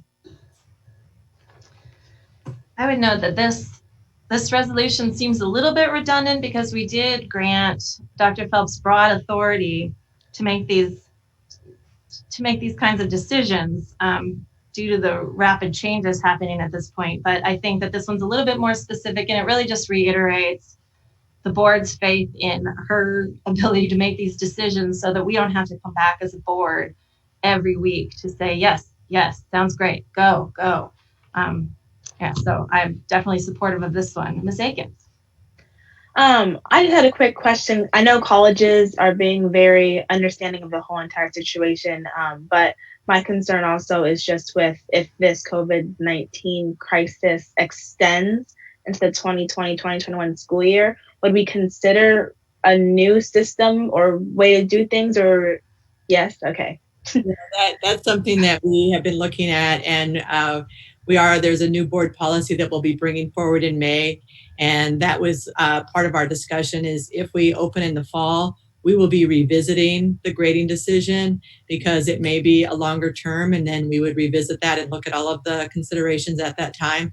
And then this resolution provides that authority to make those decisions. We also have to remember that we have Abraxas starting the new school year in July, and we have Valley starting in August. And so we're going to need to be making some of those decisions as well, or earlier rather than later. So this resolution will give our superintendent that authority to make some of those decisions that we may have that are unique to some of our different calendars, but also the credit recovery for summer school. We want to be able to continue with summer school, and instead of having a face-to-face, we were moving toward more of our online credit recovery courses for summer school, but now I believe we're looking at all of that. So we're finalizing those decisions currently. Thank you. Yeah, I was going to ask about that with the credit recovery. Does the no mark from this last session, would those classes be allowed to have credit recovery, or does it just depend on the type of class it is? It's going to depend on the type of class, okay, and their A to G and where they are. Right. Yeah. Great, thank you. I know it's probably early to be declaring this, but I definitely hope that if we're still in this situation come August, September, that we revisit this, because I don't think that no credit is sustainable for any longer than this short period of time now. I absolutely feel like we need to come up with a plan before that. And it sounds like you're already out there. You're already moving. So I appreciate that. Yeah, thank you. At this point then, if there's no further comments or questions, Ms. Akins, you have a preferential vote. Aye. Thank you. And everyone else, all in favor? That looks unanimous again, 6-0. Thank you. Moving right along, we're at 12.1. This is our board member reports. Shall we start with Ms. Akins, just, for a sense of continuity? Thank you. I don't know how many of you are watching Tiger King, but hi, you cool cats and kittens. First and foremost, I wanted to applaud all the district's efforts to provide food and technology to families who are not prepared for this pandemic style living or lack of resources due to the pandemic. I know on my end, I've been on Zoom all the time now with ASB meetings being on Zoom. We have had our SSAC meetings on Zoom. Our ESS programs have been meeting on Zooms. A lot of our ESSs have been creating Instagram so they can connect with the students, so the staff, high school aides, and program aides can share what they're doing and how they're handling this whole pandemic. And a lot of students right now, including myself, are on top of the online Zooms and extracurricular activities that are online now, are dealing with AP testing, because we have to watch videos every day for 2 questions per test. So it's great times. Not bitter at all, but for my experience so far, I've been adjusting, trying not to go crazy. I think that this whole COVID-19 pandemic has really highlighted the pros and cons of the educational system nationwide. And I am, again, just going to applaud our district for just being one of those who have just been so understanding of every situation, because I've had students DM me and message me every day talking about their struggles and how they're dealing with things. And we're always there to support. And I love being in a district that's so inclusive and understanding of all backgrounds. And PSD seniors have created an Instagram, and Poway, RB, Mount Carmel, and many other Instagrams have been highlighting the seniors who have committed to a college now. And I've been posting every student's picture and where they're committed to and their major, which is awesome to see all of my peers and friends going on their separate ways. It's bittersweet because usually we'd be together during this time, but you know, it's still great to see everyone happy and getting ready for their college experience. My college experience is now extended further out. I was supposed to go in July, but that got pushed back until we find a solution, I would say, or a workaround during this pandemic. Over our last break, since we've been at the dais or virtually now, we have met to interview and appoint a new student board member, Emily Bilsma. I'm very excited to pass on the baton to her and see how she does in my position. I've already got her connected with some of my close contacts from the California School Board Association, and they've already met and have talked about forming a committee for the 2020-2021 school year. That's inside the California School Board Association that's just dedicated to students. So I'm very excited to see her already off to work, already talking to people that I've networked her with, and I'm very excited to see how she does. I've also been put into a committee to honor the graduating class of 2020, and we're going to find a way to make sure they get a positive experience out of this for their graduation. I know I'm trying to find the bright side, and I hope they can too. And with that, I conclude my report. Thank you so much, Ms. Akins. Dr. Patel, you're next. So we're going in the same order of our virtual diets, huh? Easy. Well, these certainly are unprecedented times, a phrase that seems, cliche to some, but it's really still very, very real to most of us. Although I've been supporting four distance learners at my home, yes, I'm counting my husband, who is now officially fully working from home and having to make adjustments to his new work environment as well. And, telling everyone to be quiet while he's on his Zoom meetings because he is the breadwinner. I have managed to get some district-related work done as well. I'll highlight just two out of the many Zoom meetings, online town halls, press briefings that I've participated in. First, it was both my honor and pleasure to be part of the interview panel for our next student board member. We had so many highly qualified applicants in this year's pool that it certainly was not an easy decision. But we did unanimously select Emily Bilsma from Poway High School, and I want to wish her a hearty congratulations. And I look forward to welcoming her officially in August. I also attended an online seminar series called Supporting You, Supporting Students, specifically targeted towards people in the public education system. And it was brought to us by the California Department of Education, University of Southern California, Peck School of Social Work, the California Wellness Together Institute, the California Association of School Counselors, a big group of people. During these meetings, we learned about the wide range of resources available to provide social emotional supports for students, families, as well as staff. We don't want to forget our staff are also going through very complex changes in their work environments as well. One useful tip they suggested was to add one more S to the 5 S's that are normally on our radar as things that impact social emotional well-being, and as well as academic success. So the 5 normal or typical S's are sleep, screen time or screen use, being solitary, sedentary, and self-medication. The new S they want to add is the phrase social distancing, because really what we're being asked to do is be physically distant, not actually socially distant. So we want to still maintain all of our social relationships, and that's very important. And they highlighted including regular check-in processes with our kids. And I'm happy to hear that our school district is adapting to that environment and making really good progress on doing the regular check-ins. Of the many memes and social media messages out there, I read a poem by an anonymous author that particularly resonated with me, and I wanted to share an excerpt of the beginning part of it with everyone tonight. I heard that we are in the same boat, but it's not like that. We are in the same storm, but not the same boat. Your ship can be shipwrecked and mine might not be, or vice versa.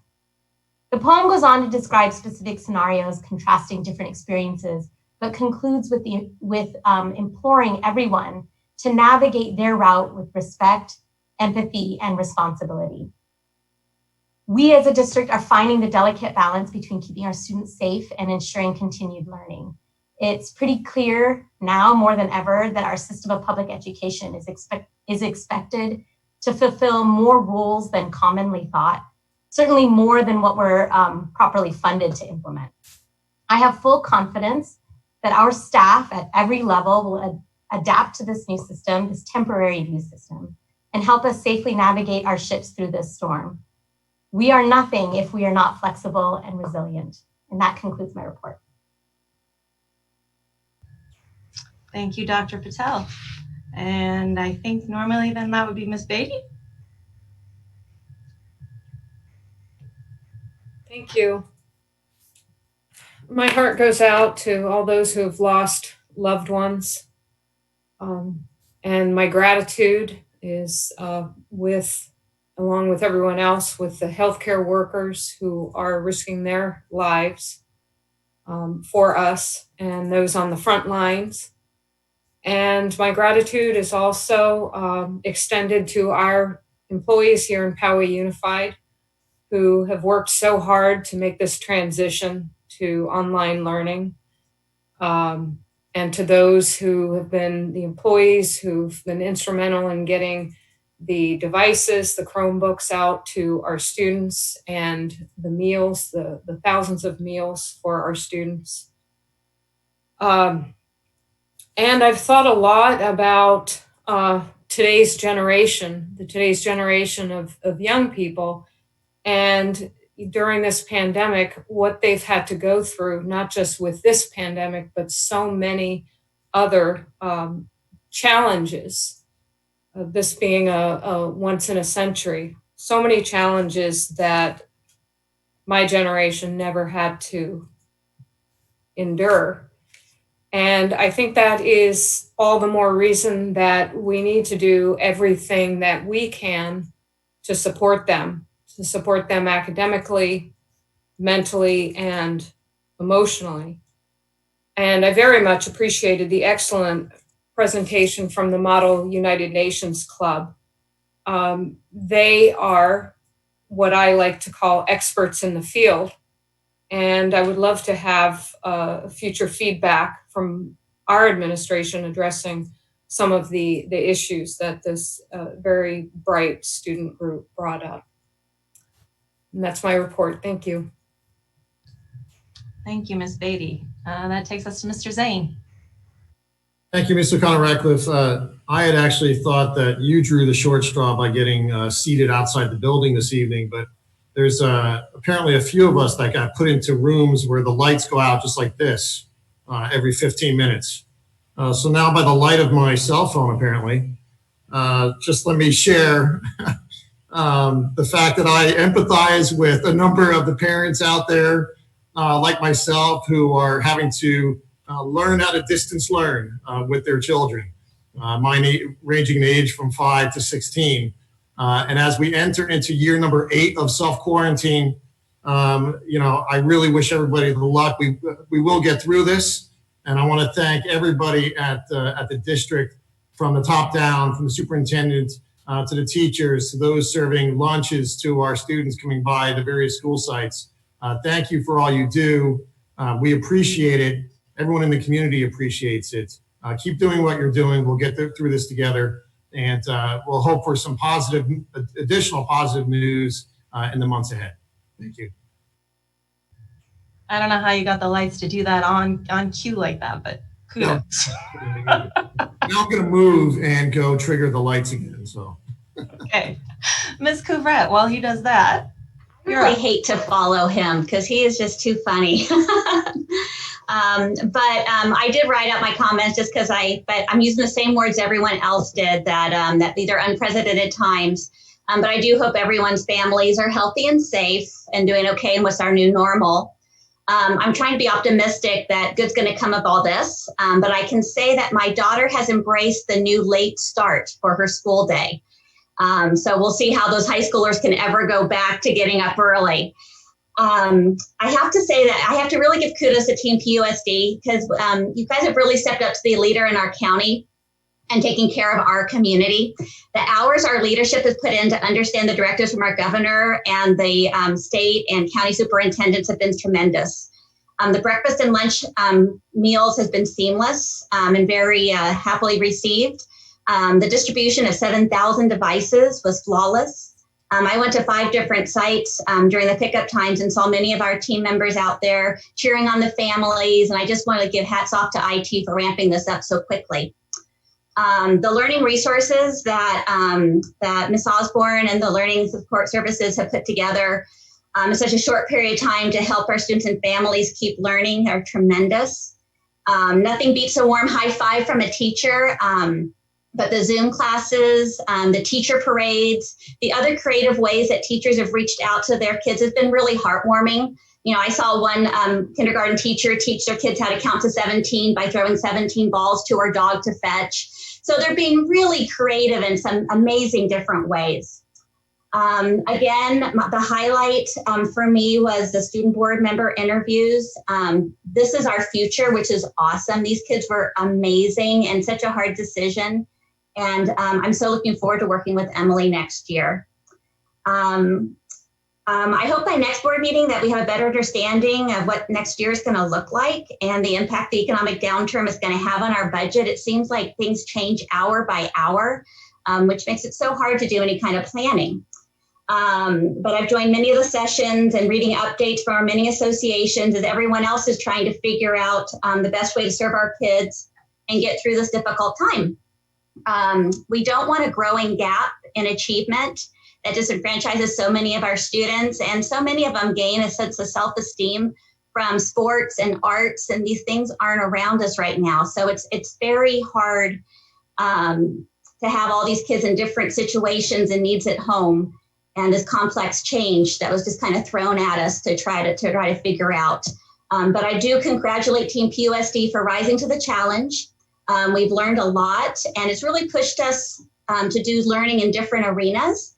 And I'm looking forward to the light at the end of the tunnel and hope that we have gained some good from this experience and that we can incorporate some of this stuff that we've learned into a new normal and just come out better than we were before. So that is my report. Thanks, you guys. Thank you, Ms. Couvrette. My turn then. April is Autism Acceptance Month. I can't go without pointing that out. And I'm wearing my neurodiversity pin right here. You may have seen it before. This is the new preferred version of symbolism for autism acceptance. So distance learning. I think the theme of my board report is this is hard. I have 2 kids at home who are approaching distance learning in very different ways and making me approach it differently too. My 7th grader is very independent. She's conscientiously doing all of her assignments on a computer that my husband set up for her in her room for the first time ever. She can close the door when the rest of the house seems to be exploding, which is great. However, that closed door also means she's isolating herself from us, which worries me, as Dr. Patel was talking about social distancing. That's worrisome. However, her Girl Scout troop did do a 9-hour, 3-day Zoom to cover one badge. I think they were done in about the first hour and a half. But so the kids are finding a way to see each other and to laugh together. And that was a huge bright spot for me. My other child accesses a lot of special education services, and every assignment on his class playlist has to be modified for him, and additional assignments tacked on to make sure he's able to make progress on his IEP goals. He needs nearly constant parental supervision when he's doing his work, so that's me. I've had the joyful opportunity of learning all the technology that the average 5th grader knows by heart easily. So I've got Canvas and Google Classroom and Flipgrid and Seesaw, and I can't think of the rest of them, but there must be 10 more that they use every day, it feels like. I've spoken with members of his IEP team several times to get tips on how to teach certain concepts to him and some self-regulation tips, what they do when we're in school. Seems to not work quite as well when we're at home, but this is hard. It really is. I know all of our families are experiencing some version of this, and I think it's really important for everybody to remember, imagine what our teachers are experiencing right now. They're going through this in a different way, but it's just as hard. And what about our custodians and our food service employees and our groundskeepers who are still showing up, doing their jobs? It still looks different. It feels different. What about the principals and our other administrators who are trying to check in on all our people to make sure this whole thing is working? I had the opportunity to sit in on a couple of emergency operations committee Zoom meetings at the district level for the Model United Nations students who suggested that such a committee should exist. It does. And they are doing amazing work and tackling huge issues that pop up in pretty much every department. Working in real time, meeting on, at the drop of a hat sometimes. It's not a place board members are really going to be welcome to have input, but it's really great to see what they're doing and know that they're doing it well. We're not on the spot like they are. But it feels good to know that they have this. They've got it, and they've got a big team to weigh in on the decisions that are coming up.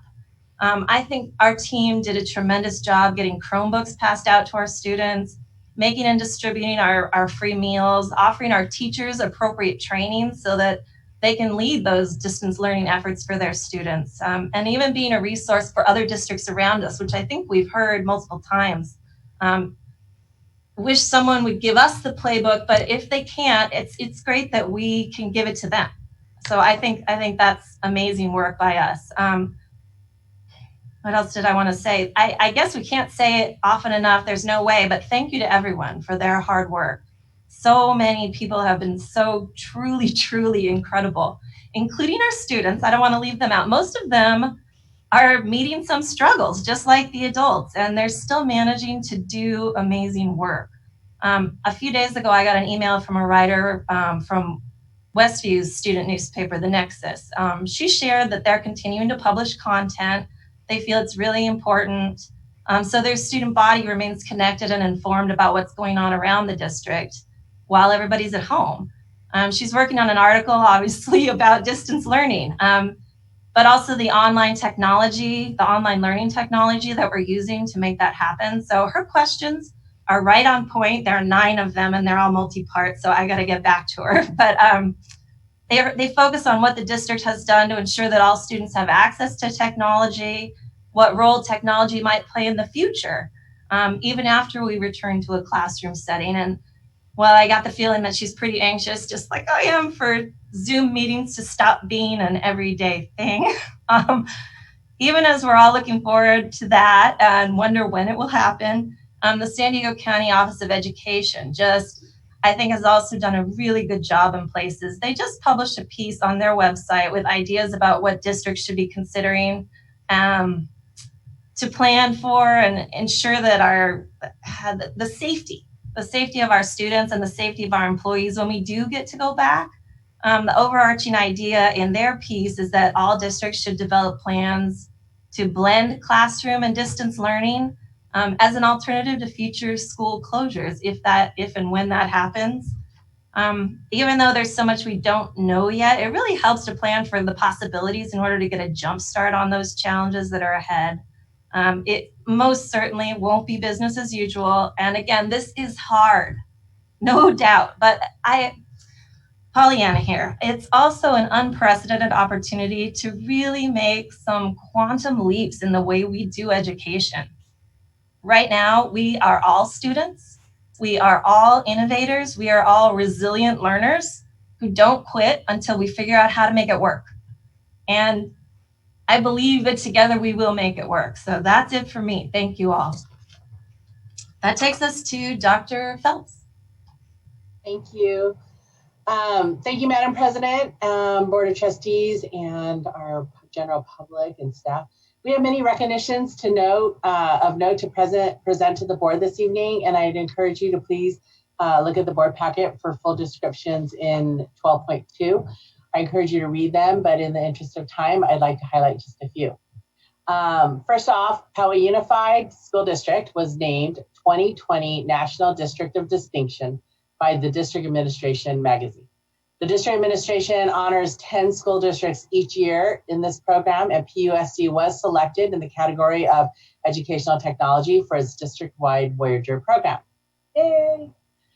I'd also like to highlight that our very own Associate Superintendent of Technology and Innovation, Dr. Jennifer Burks, was named not only the County Administrator of the Year, but she was named the California Technology Administrator of the Year by the Association of California School Administrators.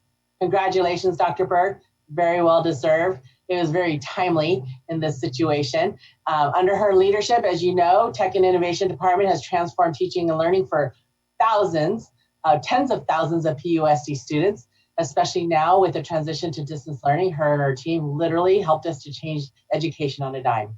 And they've been working tirelessly to ensure that all of our students were prepared and ready to launch this distance learning initiative. So thank you and congratulations. It was also an honor and a pleasure to surprise all of our PUSD Teachers of the Year and Classified Employees of the Year via teleconference. It was a lot of fun. We got to play a little bit of jokes on a few of them. We made some of them think that they were joining us on a Zoom call to participate in a committee based on their expertise and excellence in what they do. And so they were pleasantly surprised to find out that they were named. So congratulations to Aaron Smith, Amy Hilbrecht, Laura Snow, Anna Noel, David Oliva, and Donna Lawrence. We recently found out that David Oliva, a bus aide for our transportation department, was also named Classified Employee of the Year for the state of California. We are so excited, and we plan to honor all of our employees and the Volunteers of the Year at a future board meeting. So congratulations. Thank you very much. Thank you for all of your hard work in the past month and a half. This has been an unprecedented period of upheaval and uncertainty for school districts all over the country and for the students and families that we all serve. Just like all the board members, I echo the tremendous amount of appreciation and gratitude that I have, and how our entire district and our community and our families and everybody have just really stepped up through this challenging time. It's been really unprecedented. Many of us would never anticipate we'd live in a lifetime where we would have a complete shutdown and have to literally change education on a dime. You know, there was a lot of drawbacks to it, but I was talking to a fellow colleague and saying, you know, there's a lot of positives in this as well too. And I feel like it really helped to push education into the 21st century. We did a little bit faster than probably some feel comfortable, but I think that there's a lot of practices that our teachers and staff have learned and gained, and really hoping that those innovative practices aren't lost even when we reopen schools again. But that being said, you know, I think that when we do reopen, I think that education as it was is kind of gone, and it's going to change, and it's going to be very different even when we do reopen. But I want to thank all of our employees who have showed up every day to serve, to ensure that our students, thousands of our students, get meals every day, and that food is available. I thank all of our IT department and our ed tech coaches for all the training that you provide and the support. They get about nearly 700 IT tickets a day from employees and students who need help and support with issues. You know, staff and LSS staff with turning around and making decisions and implementing new program curriculum and PowerPoints on grading and everything. It just, you know, everybody has just really stepped up and supported each one to make sure it all happened. I want to thank the staff for helping to make tonight possible. There was a lot of work that went into making tonight go smoothly and making sure that we could address public comments appropriately, make sure that the live streaming went appropriately, and a lot of people showed up early working late. And I want to thank our employees, Steve and Ken, for being here, and Jennifer and you and your team for all their hard work in making this happen, and Amanda, because it certainly is difficult as we're all working in different circumstances. TJ, I want you to know we put you in that room on purpose because we wanted you to stay in the dark. So for this month, though, Excellence in Education series, our Studio 7-1 interns, we weren't sure if they were going to be able to put a video together, but as amazing as they are, always, they collected interviews from their homes to put this video together on how our students and staff are being affected by the school closures and how they're navigating distance learning.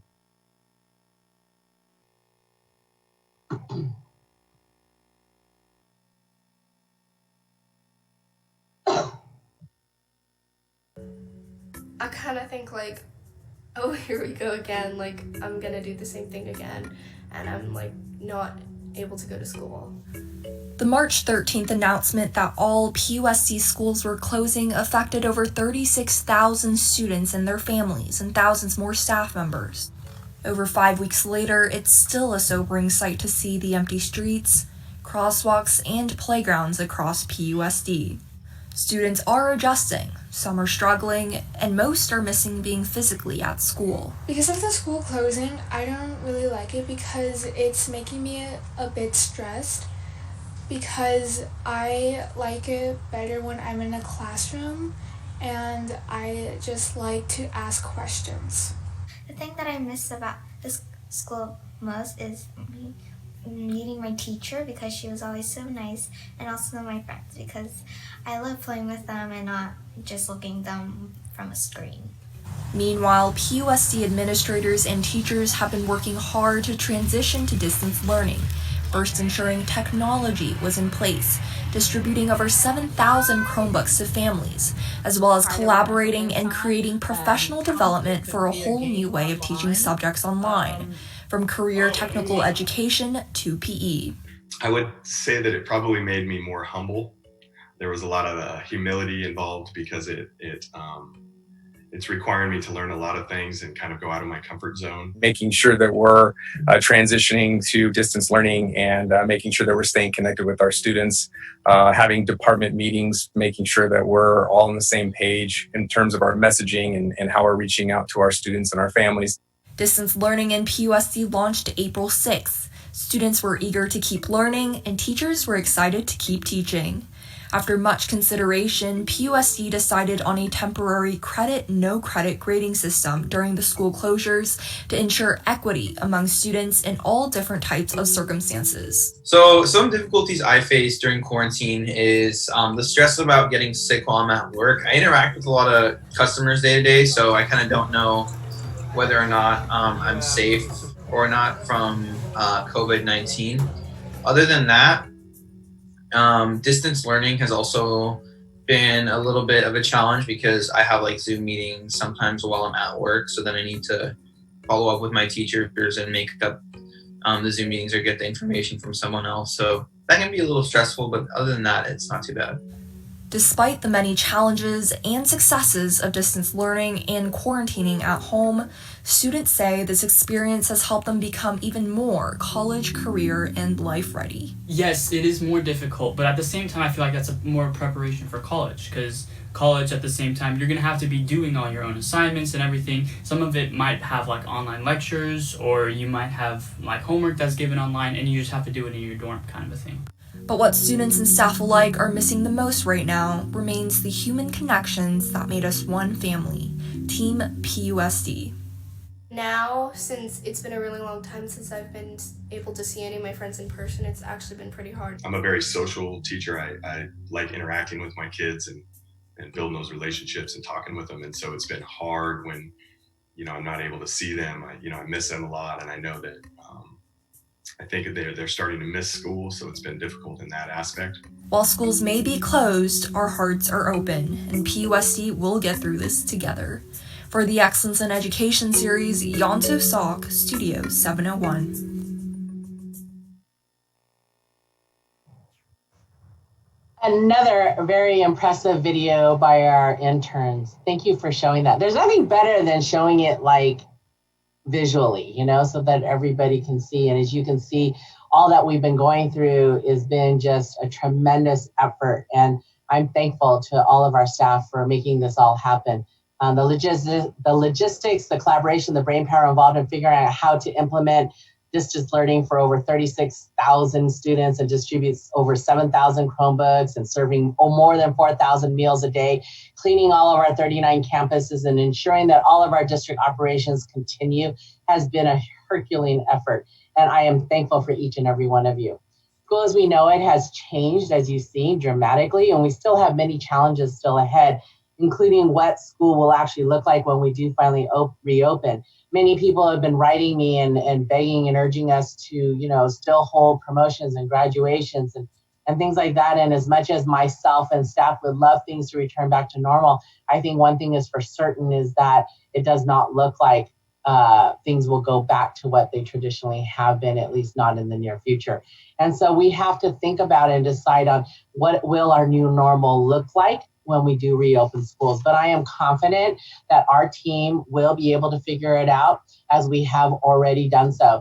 As I shared with the board earlier, that I'm very proud of our staff, because I think we've always stayed several steps ahead of most of the other districts, not just in our county, but in the state. And we've set a model for many districts to mirror a lot of our practices, our initiatives, and a lot of the programs that we started and practices.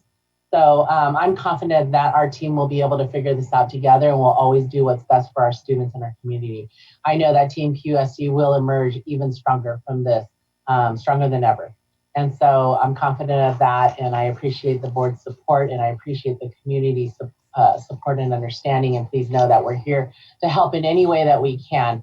We know that these are difficult times for all of us, including our families and our students at home. So thank you, and that concludes my report. Thank you, Dr. Phelps. And believe it or not, that takes us to 14.0, adjournment. The next regularly scheduled board meeting will be held Thursday, May 14th, 2020, 6 p.m. If we're still in this COVID-19 crisis situation, it'll be held by Zoom just like this. So with that, we are adjourned at 8:12. Thank you.